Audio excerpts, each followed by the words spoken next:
Hey everyone, I'm John, aka Bellissimo, and I'm the product lead for personalization and events here on the League dev team. Let's not waste any time and get into some of the things that we have planned for 2021. With over 150 champions in League, there are a lot of mains to make skins for.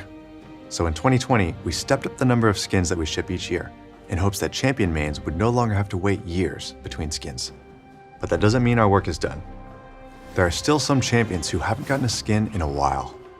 So this year, you can expect something for Fiddlesticks, Tom Kench, Corki, Camille, Galio, Lulu, Nautilus, Wukong, Nunu, Sejuani, Rumble, Yumi, and Twitch.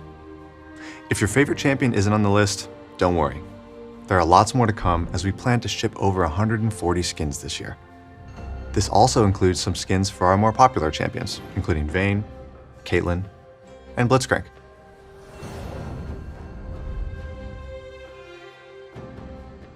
For any given thematic, there's only so many champions that really make sense in that world. With us making more and more skins every year, it means that we run into a problem that we call thematic exhaustion. This means that we've either run out of champions that work well in a thematic, or players show their lack of interest through purchase rate, play rate, and feedback. All of this indicates that we should keep trying new things. We'll still be revisiting some of our most popular thematics this year, like Project and Battle Academia, but we also want to explore new worlds. In February, we'll be celebrating Lunar New Year with a brand new thematic, set in 2057, the Year of the Ox. Lunar Beast is a world where futuristic cityscapes and ancient temples collide. High-fashion streetwear with a touch of traditional elegance is the style of this year's Lunar New Year celebration. Here's a first look at Fiora, Jarvan, and Alistar, who are all part of this year's Lunar Beast squad. If psychedelic retrofuturism in space is more your vibe, then good news.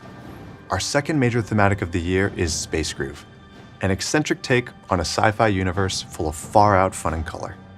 The laws of physics and logic don't always apply here, but some of our favorite champions just really dig that, man. We have lots of ideas for new thematics, and we'd love your help in prioritizing which ones you want to see the most. So this week, we're holding a player choice vote between 3 thematics that we've been exploring, codenamed Monster Tamers, Crime City Nightmare, and Debonair 2.0. Monster Tamers is a world where champions harness powerful creatures from across Runeterra to challenge each other in high-stakes matches. In Crime City Nightmare, we focus on the crimescape that is Valorant City, where a street war takes a dark and horrifying turn, as a mysterious figure introduces those desperate for power to an ancient Cthulhu-inspired evil. Finally, we have Debonair 2.0. In a world where powerful elixirs grant extraordinary abilities, 2 rival clubs vie for power. Classy opulence meets modern noir as champions work together to take back what they believe is theirs.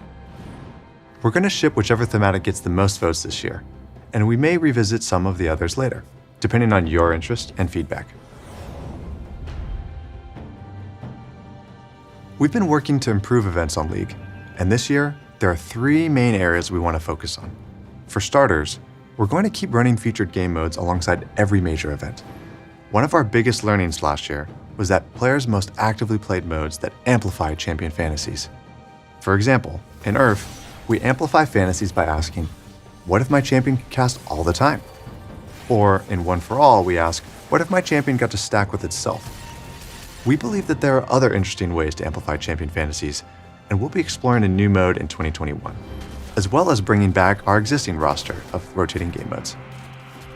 The second area we'd like to focus on is the event pass system. 2020 was a crazy year, and while we were able to ship a lot of content, we weren't able to get to some of the event pass changes that we were hoping to. We think clarity and ease of experience can improve a lot, and we'll be sharing more details on our plans to revamp the system in the first half of this year. Finally, one of the things that made Spirit Blossom stand out from other events was that it was centered around the lore of Runeterra. We've gotten feedback that you want to see Runeterra stories move forward, the world evolve, and League's champions continue their journeys. At the end of Spirit Blossom, Ahri and Yasuo left Ionia on an adventure to Bilgewater. Their story will continue in The Ruined King, a League of Legends story. But things aren't going to end there. Viego's back, and we'll be following his path of destruction in League PC later this year. Where will the ruination spread next? Who can stand up to the Ruined King? and who will fall. Thanks so much for watching. The only reason we get to do any of this cool stuff is because of your continued support. So on behalf of the League Dev team, thank you.